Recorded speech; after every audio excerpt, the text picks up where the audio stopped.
Welcome to Gentrification is Planned Obsolescence for People and Places, the audio annotation by myself, Kristen Jeffers.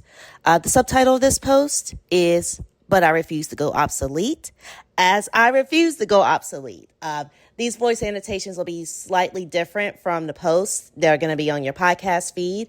And I may put in any clarifications that I have from when I originally wrote the post. This post was originally published on May 19th of 2026.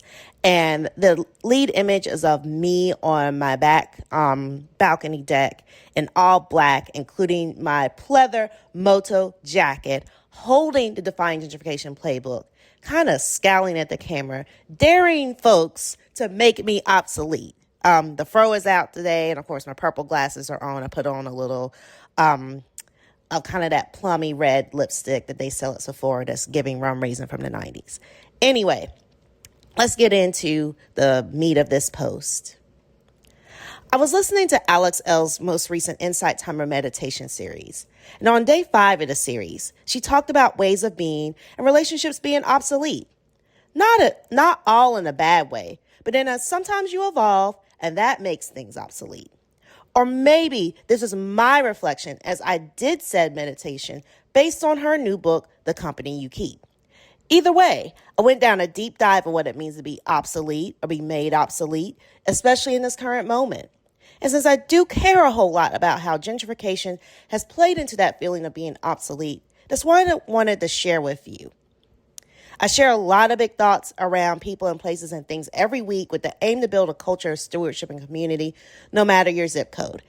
Make sure if you're listening to this audio recording on your favorite podcast player, that you are subscribed to your favorite podcast player. If you are listening to it in Substack, make sure you're subscribed to Substack or anywhere else where you can find this audio. And yes, if you are waiting for me to ship my book as of me recording this, they're on their way. I promise they're on the way. And then if you're listening to this way in the future, you should have the book in hand and then you should consider ordering a copy on Bookshop for someone else. Now, back to the meat of the post. So much of the concept of obsolescence is rooted in the idea of controlled or planned obsolescence, which forces us to give up things that are actually good, but not to capitalists and oligarchs that need us spending constantly. Reflecting back on my experience of losing jobs and contracts, which then made me too depressed to go to work, which then made it harder to pay our household bills, our rent, then losing what I thought was a dream apartment, I came to the following conclusion. Gentrification is planned obsolescence when it comes to place and culture.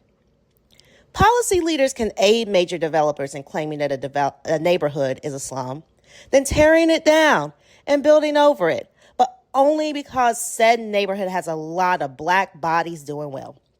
Yes, I said it. Some black communities have watched land sit vacant for up to 30 to 60 years because those who decided they were unworthy to have community wanted to wait to build on it when money is right, in quotes.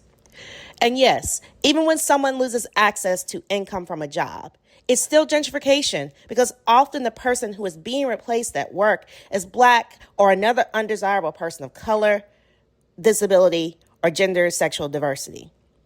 Many companies that think like this will hire someone for said diversity until the money gets funny because it takes time to build on that diversity. Or they do the work better than expected. The jealousy builds up because the racism expecting your non-white employee to do worse than you was exposed. Then the company dumps everyone back out and makes them struggle to pay their rent or mortgage. Then the landlords and the mortgage companies protecting their investments dump them out of their house. And before you claim that racism isn't always a factor, so much of our working world is built on white supremacist, cis hetero, patriarchal capitalism. Anyone trying to contort themselves to fit that mold in the pursuit of not being obsolete while not being fully embodied as a white, cis, straight, racist, patriarchal capitalist is going to be obsolete, but then possibly spiritually bankrupt. So many of us who lost our jobs in 2025, many with stellar work records and without prior warning, are really feeling this pain, especially if for a hot minute, you did try to contort yourselves a little bit, and you're trying to regain your spirit and soul from the near purging. I'll admit over the years, I've been taught certain ways of contortion, and they work for a little while. But later, down the line, I've also been in situations where I've always done the right thing, and it still wasn't enough. Both are painful for us as Black folks. I wrote the Defying Gentrification playbook, especially for you, because I'm determined that none of us will be made obsolete, no matter what kinds of sacrifices we make to fit the mold. And yes, again, this is a good time, nice little reminder, head on over to Bookshop, or actually go and call your favorite queer or Black bookstore and ask them to order you a copy of the Defying Gentrification playbook. It has an ISBN. When you look it up, you can even look it up on Bookshop. And if you don't want to buy it there, if you want to buy it through that particular bookstore's bookshop, you can call them and they will order it. It may take a little while. That's what happened with me in the beginning. It took a little while to get my author copies, but we are shipping. Everything is shipping regularly. There's also an EPUB.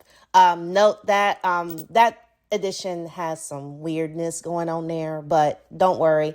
If you listen to this, you order the EPUB, you need something else, message me. I'll send you a PDF free of charge. Anyway, back to the meat.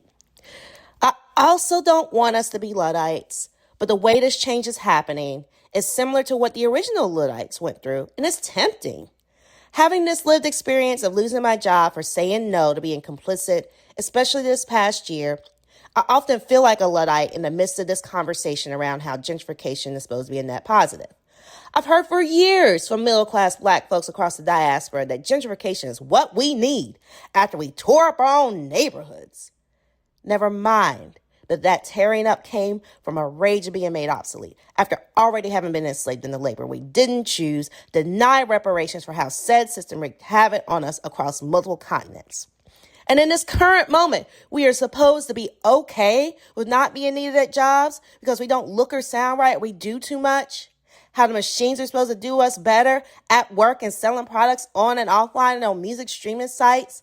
And when it is a human involved, they better be as thin, light, white, and docile as possible. And then let me add here that I forgot in the original draft that so many neighborhoods were destroyed no matter what people did. Anyway, somehow I'm supposed to make enough money to pay the rent and then eventually qualify for a mortgage in this environment. If I do speak up for human rights, I need to do it as an ally. I need to do it next to a white partner with the bloodied flag of fighting for my quote unquote country, or with perfect grammar or diction. Stop stimming so much so I don't look like one of those folks with autism. Or all of the above, all at once. Otherwise, I'm obsolete. And said obsolescence is the plan. Again, I decided that I'm going to build my own plan as a shield, a playbook. And even if no one else buys it, it's at least my spiritual compass. I'll hold it in the fiery furnace, and neither it nor me will burn down or be put out. We will emerge victorious, smelling nothing of smoke. The machines and their makers will be melted in of ash beside me. Our bellies will be full, and our heads will be sheltered comfortably. And everyone who refuses to conform to obsolescence and everything that makes this earth an ecosystem without extraction will continue to thrive. And that, y'all, is this post for this particular week.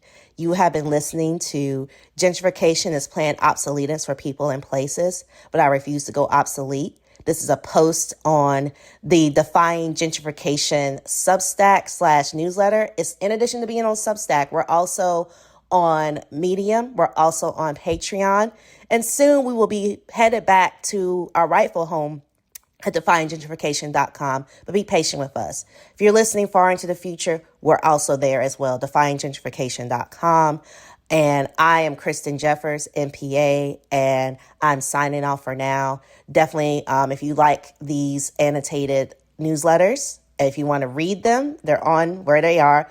And also the full text of this newsletter is in the show notes for this podcast episode, which make sure you're subscribed in the podcast player that you like the most. And yeah, let me know how you like these. If you want maybe some background music or something else. And we'll try to do these weekly. But of course, I'm also going back like I did here and going back and reading some of my older posts. And again, this was recorded on May 30th of 2026 and originally written on May 19th of 2026. I'll see you again soon.